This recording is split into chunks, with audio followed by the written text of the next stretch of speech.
하나님이 기뻐 받으셨는 줄로 믿습니다. 서로 관용하자라고 하는 제목을 가지고 잠시 말씀을 나누길 원합니다. 우리 주변에 이렇게 보면 이렇게 관계에 그 어려움을 겪고 사는 분들이 있죠.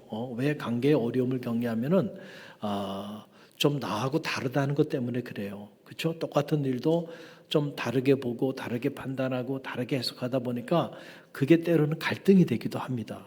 그렇죠? 그래서 조금 나와 다르다고 하는 거, 사실은 이것이 어떻게 보면은 축복인데, 우리가 이 다르다고 하는 것 때문에 이렇게 관계가 무너지고 또 보이지 않는 그런 갈등 속에 휘말리는 경우들이 있어요. 여러분, 교회 공동체 안에도 보면은, 교회 안에도 보면은 정말 다양한 분들이 교회에 있죠. 그렇죠? 세대로 말하면은 저 유아부터 시작해가지고 장년에 이르기까지 다양한 연령층이 이 작은 공동체 안에 함께 신앙생활하고 있어요. 또 그 사회적인 배경도 다 달라요. 또 교육 배경도 달라요. 또 자라온 가정 환경도 또 다 달라요. 그러다 보니까 똑같은 어떤 일이 이렇게 일어나도요, 그 일을 바라보는 눈이 다 다릅니다. 10명이면 10명 다 다르게 해석합니다. 자, 그러다 보면 자칫 잘못하면 이것이 뭐가 돼요? 배가 어디로 가요? 산으로 갑니다. 진짜로. 그런데 그럼에도 불구하고 교회에 큰 갈등이 없이, 논쟁이 없이 하나로 나아갈 수 있는 거 주의 은혜인 줄 믿습니다. 여러분, 오늘 이 본문의 말씀은 당시 로마 시대의 로마 교회 안에 일어났던 일들이에요. 로마 교회 공동체 안에도 서로 다르다고 하는 것 때문에 같은 공동체 안에서 신앙생활하면서도 서로 좀 관계가 불편해, 이 관계 갈등들이 생겼단 말이에요. 그래서 사도 바울이 거기에 관한 기가 막힌 생명의 메시지를 오늘 선포하는 거예요. 여러분, 그 내용이 14장 1절로 3절 말씀인데 함께 읽어봅니다. 여러분은 믿음이 약한 이를 받아들이고 그의 생각을 시비거리로 삼지 마십시오. 어떤 사람은 모든 것을 다 먹을 수 있다고 생각하지만 믿음이 약한 사람은 채소만 먹습니다. 먹는 사람은 먹지 않는 사람을 업심여겨서는 안 되고 먹지 않는 사람은 먹는 사람을 비판해서도 안 됩니다. 하나님께서는 그 사람도 받아들이셨습니다. 여러분, 쉽게 말씀드리면 지금 로마 교회 안에 먹는 것 때문에 문제가 됐어요. 먹는 것 때문에 문제가 됐다. 이게 무슨 말일까요? 자, 당시 이 로마 교회 안에는 큰 부류로 말하면 두 부류의 사람들이 한 공동체에서 신앙생활을 했어요. 한 부류는 유대인들입니다. 유대인 크리스찬들이죠. 이 사람들은 유대의 율법을 대단히 중요하게 여겨. 그리고 그 율법의 기준에 따라서 먹지 말아야 되는 음식, 그 규정을 아주 소중하게 생각하는 그런 사람들이야. 그런데 또 한 부류는 이방인들입니다. 이방인들은 유대의 그 율법이나 유대 율법에 근거한 그 음식 규정에 대해서는 그렇게 중요하게 여기지 않아. 그리고 주의 은혜 가운데 좀 자유롭게 그렇게 신앙생활하는 그런 분들이에요. 자, 그런데 문제는 어디냐면은, 자, 유대의 율법과 음식의 규정에 따라서 그렇게 신앙생활하는 그것을 중요하게 여기는 유대인 공동체에서 봤을 때는 저 이방인 그리스도인들이 이게 마음에 안 들어. 먹지 말아야 하는 건 먹지 말아야 되고, 먹어야 되는 건 먹어야 되고, 좀 이렇게 구분을 짓고 신앙생활을 해야 되는데 너무 자유롭게 신앙생활을 하고 있단 말이야. 그러니까는 그 이방인 출신 그 그리스도인들이 마음에 안 들어요. 그래서 자꾸 이런 문제 때문에 이게 갈등이 되는 거야. 여러분, 언제나 보면요, 이렇게 뭐 큰 엄청난 문제 때문에 갈등이 일어나는 게 아니에요. 아주 작은 사소한 문제 때문에 그게 이제 갈등이 그 도화선이 돼가지고요, 나중에는 별것도 아닌 문제 가지고 결국은 아주 심각한 관계의 단절을 가져오는 경우들이 비일비재하게 일어나게 된다. 사탄은 그런 것들을 절대적으로 놓치지 않고 활용합니다. 그 틈을 노려가지고 성도 간의 관계, 교우 간의 관계를 파괴시켜 버려요. 관계가 파괴되고 나면 이제 그때부터는 행복은 닫히고 불행의 문이 열리는 거예요. 부부간에도 관계가 좋아지길 바랍니다. 아멘입니까? 부모 형제지간에도 관계가 좋길 바라고 또 성도들끼리도 서로 관계가 좋아지길 바랍니다. 관계가 좋아야 돼. 관계가 안 좋으면 아무리 좋은 곳에도요, 불편해. 아무리 좋은 곳을 가도 관계가 안 좋은 사람하고 가면은요, 거기가 지옥이야. 그러나 아무리 여러분 사막 한복판을 가도요, 관계가 좋은 사람하고 가면요, 거기가 천국인 거예요. 그러니까 중요한 거는 관계에 있다니까요. 그런데 이 관계를 파괴하는 거는 여러분 영적 전쟁이에요. 사탄은 이간의 영이라 그랬죠. 분열의 영이에요. 그러나 성령은 하나 되게 하는 영입니다.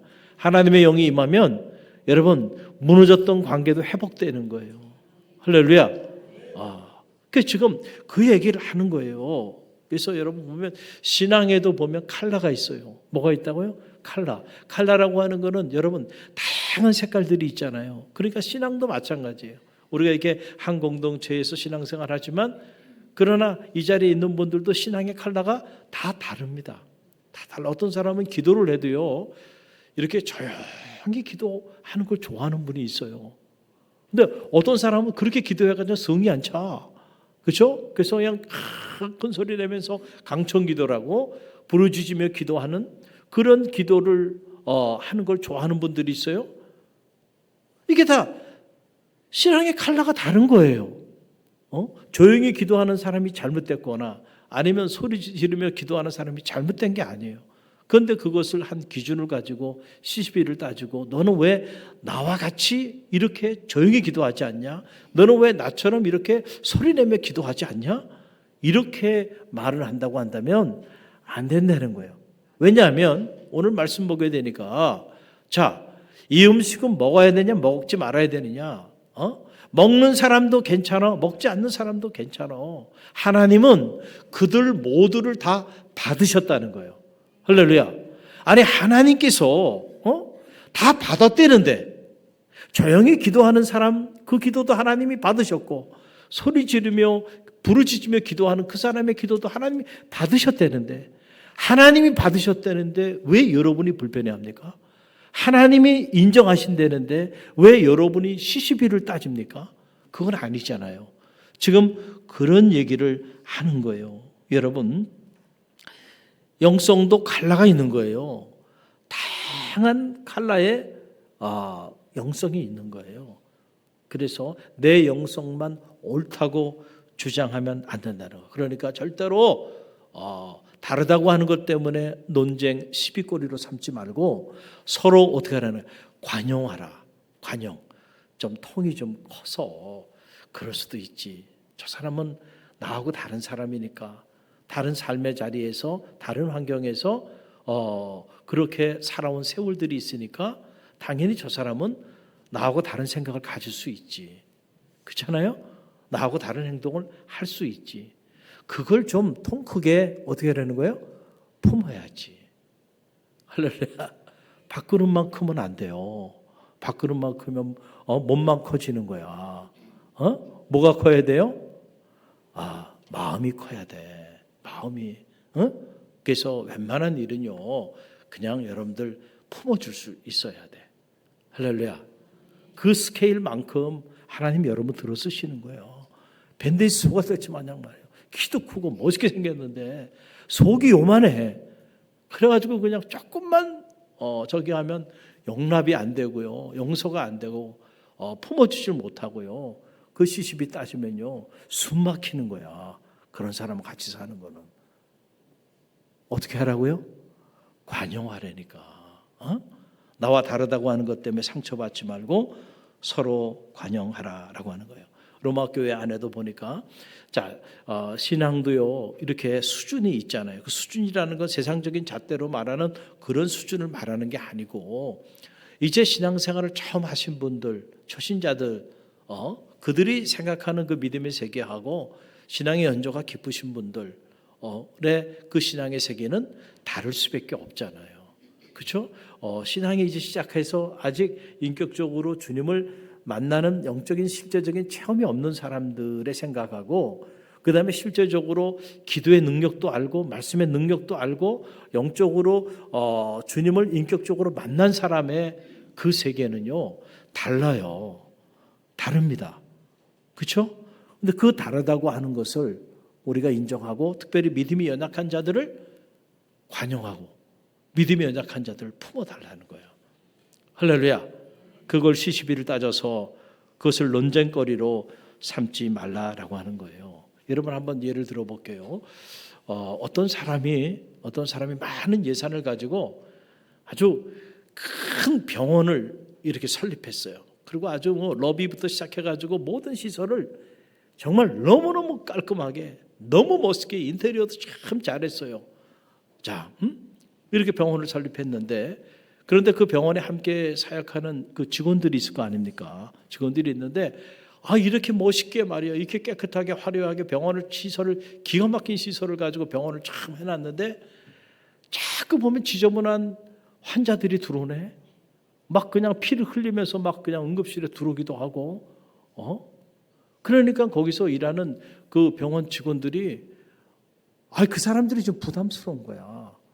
이렇게 멋있게 건물을 짓고 이렇게 인테리어도 멋있게 했는데 이걸 좀 유지하는 게 중요한데 너무 환자들이, 피 흘리는 환자들이, 지저분한 환자들이, 아픈 환자들이 너무 많이 밀려오는 거야.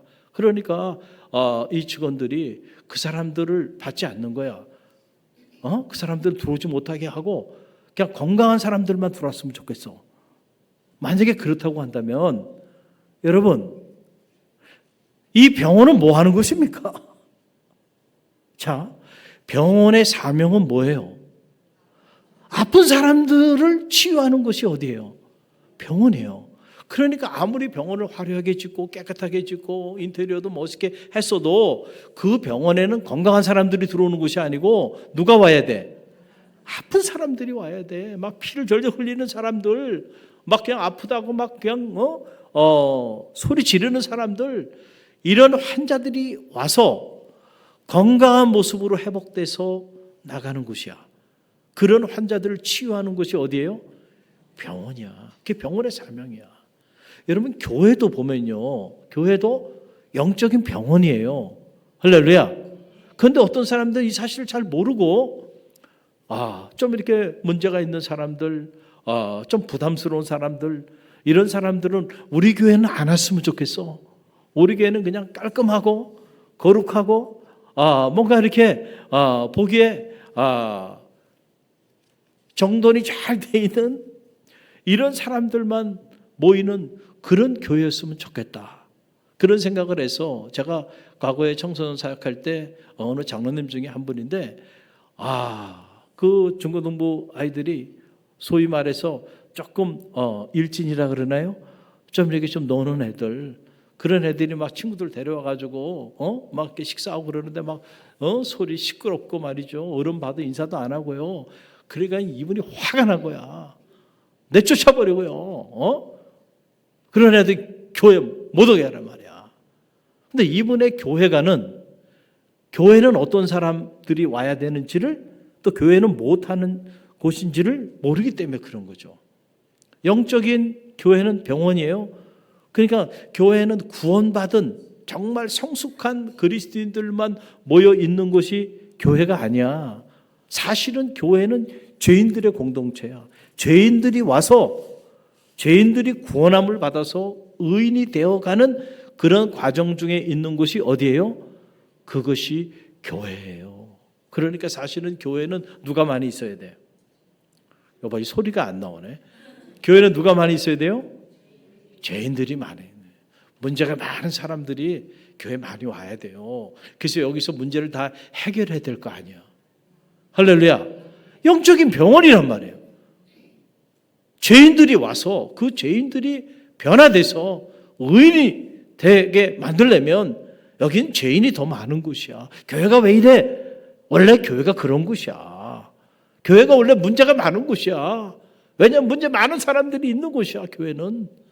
그 사람들이 시간을 가지면서 변화되기 시작하면서, 마치 환자가 시간이 지나면서 치유돼서 그렇죠? 건강하게 회복되듯이 문제가 많고 이런 사람들이 이곳에 모여서 신앙생활 하면서 점점 그 영혼이 성화되어 가도록 하는 곳이 어디예요? 교회야, 교회. 그러니까 때때로 좀 입에서 술 냄새가 나더라도요, 그 사람도 품어줘야 돼. 할렐루야. 그런 사람들이 와야 된다니까, 교회. 또 목사님하고 이렇게 인사하는데 호주머니 손 집어넣고 있다가 꺼내가지고 인사하는데 호주머니에서 담뱃갑이 그냥 툭 떨어져. 그런 사람도 웰컴, 환영해야 돼. 그런 사람도. 그럼 그런 사람들 다 내쫓으면은 교회가 이게 뭐 하는 것이에요? 그렇죠? 병원에서 환자 다 내쫓는 것과 똑같은 거잖아. 그러니까 그래요. 뭐 술도 마실 수 있고 담배도 필 수 있고 또 좀 하나님 말씀에 빗대서 그 말씀대로 어떻게 다 살아? 나쁜 짓도 좀 하고 그런 사람들도요. 여기 모여서 같이 찬양도 하고요. 예배도 드리고요. 그러다 보면 하나님의 영이 때가 되면 자기를 돌아보게 하죠. 그래서 알아서 본인이 알아서 끊을 거 끊고 본인이 알아서 때가 되면요. 정리할 거 정리합니다. 그러니까 그때까지 우리는 기다려줘야 되고 그들을 사랑으로 어떻게 해야 돼요? 품어줘야지. 할렐루야. 그래서 교회 안에는 많이 배운 사람도 적게 배운 사람도 많이 가진 사람도 적게 가진 사람도 다 우리가 돌봐야 하는 그런 영혼들이야. 소중한 영혼들이야. 어느 영혼도요. 단 한 사람도 그냥 무슨 세상은 클래스가 있잖아. 우리 백화점에 가도 클래스가 있어요. VVIP 가는 주차장이 따로 있고 VVIP들이 가는 또 뭐예요? 똑같은 백화점 안에도 쇼핑 공간이 따로 있고 비행기를 타도 1등석, 비즈니스석, 에코노미석 좌석이 다 다르고 들어가는 절차가 다 달라요. 세상은 이렇게 얼마나 가졌느냐? 그 가진 것 가지고 사람을 차별해. 그래요, 안 그래요? 차별합니다. 그러나 교회는 사람을 그렇게 차별하면 안 돼. 할렐루야. 적게 가진 사람도 많이 가진 사람도 또 많이 배운 사람도 적게 배운 사람도 또 흑인이든 백인이든 뭐 인종의 갈등도 다 넘어가야 돼. 다 소중한 하나님의 영혼들이야. 천하보다 귀한 영혼이야. 그래서 교회 안에는 누구도 소중하지 않은 사람이 없어요. 다 여러분 지금 앉아있는 자리가 다 1등석이야. 할렐루야. 할렐루야. 그렇기 때문에 제발 교회 안에서 사람을 차별하지 말라는, 관용하라는 거야. 특별히 믿음이 있는 사람은 믿음이 좀 부족한 사람들이 아직 연약해서 행동하는 그런 행동에 대해서 너무 정죄하거나 논쟁의 시비로 삼지 말라는 거예요. 여러분, 오래전에 권위 있는 기독교 잡지사에서 한국교회 목사님들을 대상으로 갤럽 조사를 했어요. 그래서 질문은 뭐냐면 교회에서 가장 불편하고 무서운 사람이 누구인가? 목사님들에게 물어본 거예요. 교회에서 가장 불편하고 무서운 사람이 누구냐고 물어본 거예요. 제가 세 가지 1순위, 2순위, 3순위만 얘기하면 첫 번째 1위가 뭐냐면은 40일 금식 기도한 사람. 야, 이 사람 무섭다는 거예요. 40일 금식 기도하고 내려온 사람. 이런 평신도 교회에 있으면은 위험하다는 거예요. 위험하다는 거예요. 왜 그럴까요? 40일간 금식하며 기도하고 내려오면요. 여러분, 갑자기 목사님이 다르게 보여. 우리 목사님 40일 금식 기도 했나 안 했나? 한 번도 안 하셨네? 우리 장로님들 40일 금식 기도 하신 분 있나? 없어? 다 우습게 보기 시작하는 거예요. 금식하며 기도하는 일은 개인의 영적 성장을 위해 너무 귀한 일이에요. 그러나 자칫 잘못하면 이것이 영적인 교만에 빠져. 가장 무서운 게 뭐냐면 영적 교만이에요. 이 영적 교만은 감당이 안 돼. 하나님도 감당이 안 돼. 그래서 결국은 그 영이 떠나는 거예요. 영적인 교만에 빠지면. 40일을 금식하고 와가지고요. 그때부터 나처럼 금식하지 않은 사람, 오히려 40일 금식한 게 자기의 의의가 돼버렸어. 자기 의의를 나타내는 일이 돼버리고 말았다는 거예요. 이런 사람 교회에서 가장 경계해야 될 1호라는 거예요. 1호. 그렇다고 여러분 40일 금식기도 하지 말란 얘기 아니에요. 오해하지 마세요. 이게 그렇게 잘못되는 경우들이 통계적으로 보니까 있다는 거예요. 두 번째가 뭐냐면 철야기도 빠지지 않고 하는 사람. 철야기도 중요하지 않아요. 중요해요. 지금은 철야기도가 없어졌어요. 그래서 없어졌는지 모르겠어. 우리 금요 성령 집회로 이렇게 은혜롭게 하는데 철야하지는 않아요.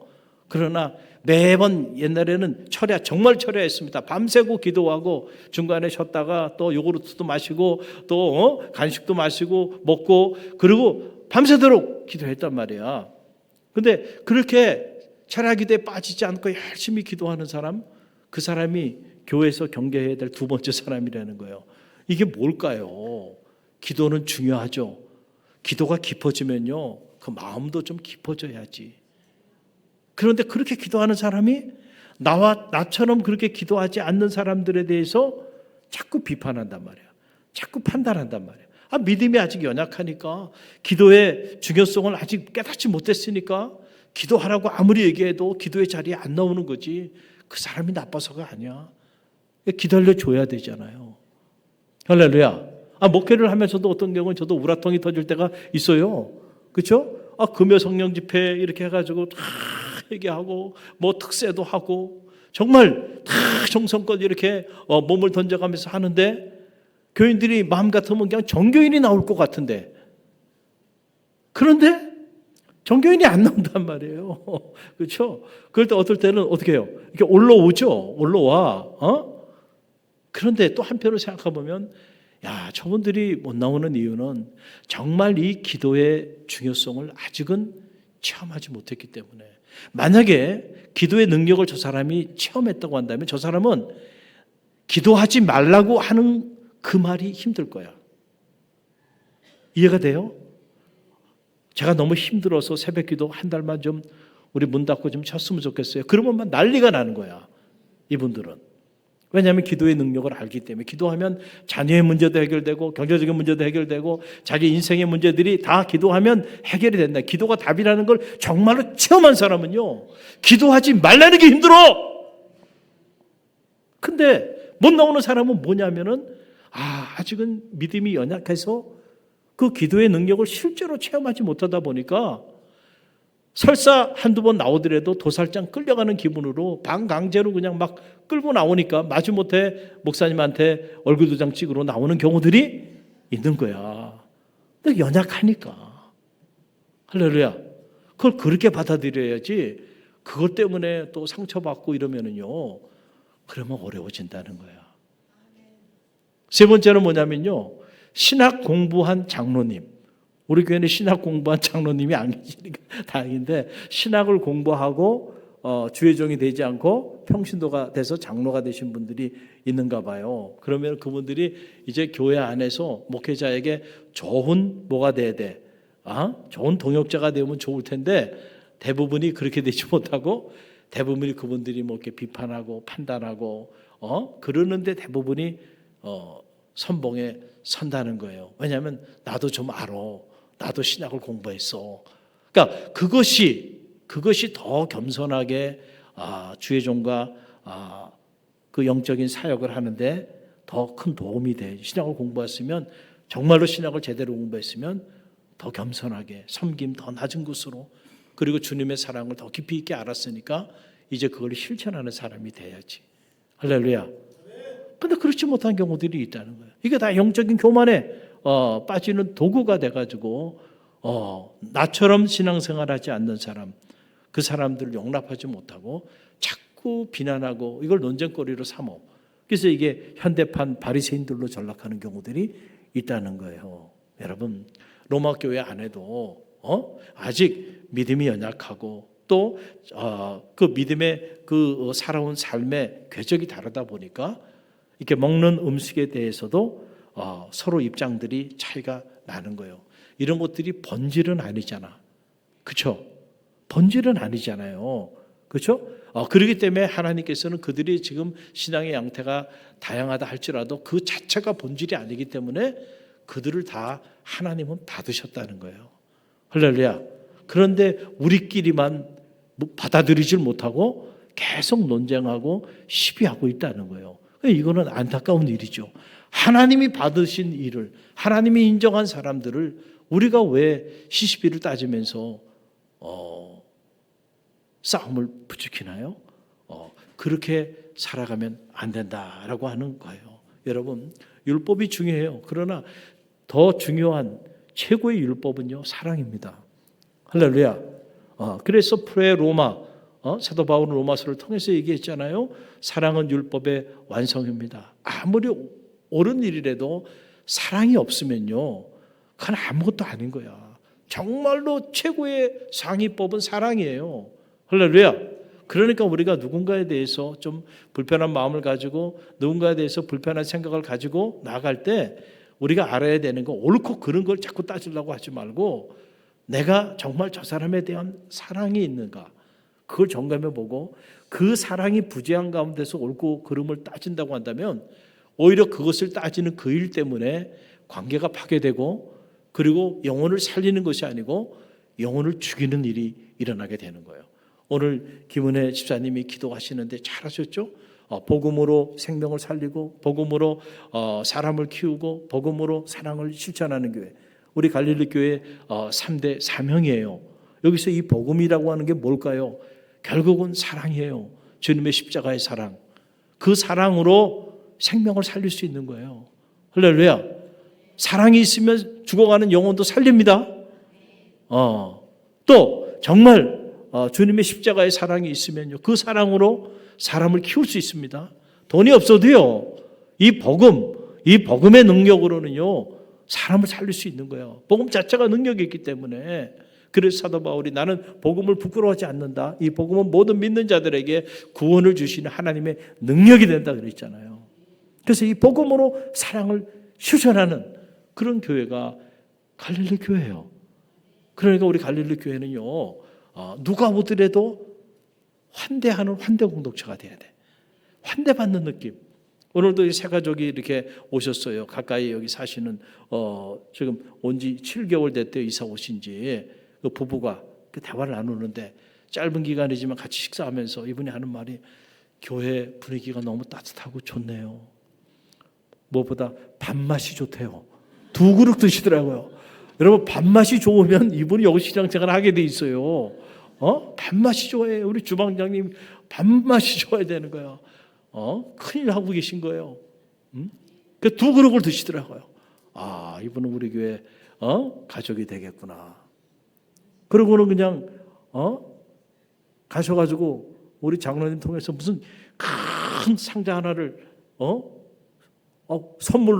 책을 선물로 받아서 고맙다고, 그 아주 고가의 그 무슨 산삼이 들어가 있는 뭐래요 하면서 목사님 꼭 드시라고 그걸 보내주고 가셨어요. 할렐루야. 여러분, 어떤 분이 오든지요, 환영해야 돼.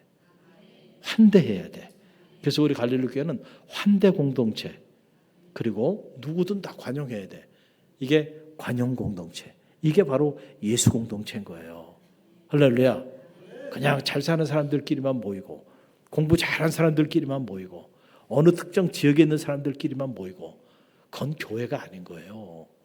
할렐루야. 주님의 품은요, 모든 사람을 주님은 다 품습니다. 죄인도 품어요. 할렐루야. 원수 같은 사람도 품어요. 그러고 오직하면 원수까지 사랑하라고 말씀하셨겠어요.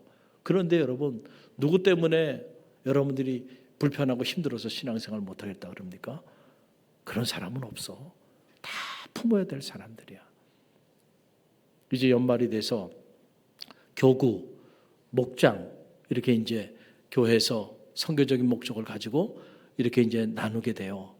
나눌 때 어떤 사람들은요, 그냥 자기하고 코드 맞는 사람들끼리만 모여서 10년이 됐든 20년이 됐든 끼리끼리 모여가지고 그렇게 목장 생활을 하고 싶어 하는 사람들이 있어요.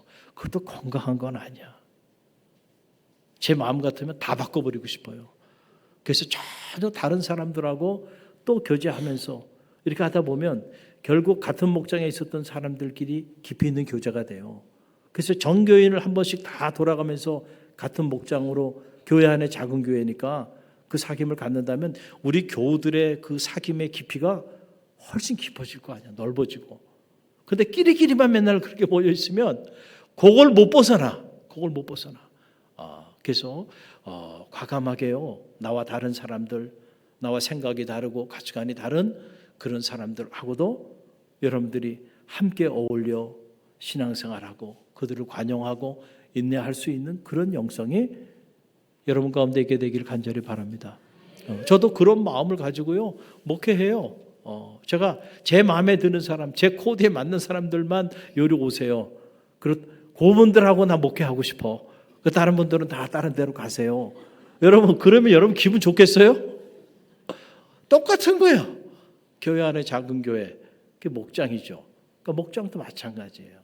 좀 지역이 다르고 연령이 다르고 또 영성이 컬러가 다르더라도요. 그걸 품어줄 수 있는 게 그리스도인이야. 할렐루야. 그게 사랑입니다. 할렐루야. 어디나 빌런은 있대요. 우리 둘째 딸이 그러더라고요. 아빠, 어디나 빌런이 있어. 그러는 거야? 그러면서 그러는 거야. 만약에 빌런이 없다면 아빠, 그 사람이 빌런일 수 있어. 근데 빌런이 없네? 그러면 내가 빌런일 수 있어. 누구에게? 할렐루야. 제가 깨달음을 받았어요. 깨달음을. 사랑하는 성도 여러분, 서로 관용합시다. 우리 11대 선교회 축복합니다. 우리 함께 기도.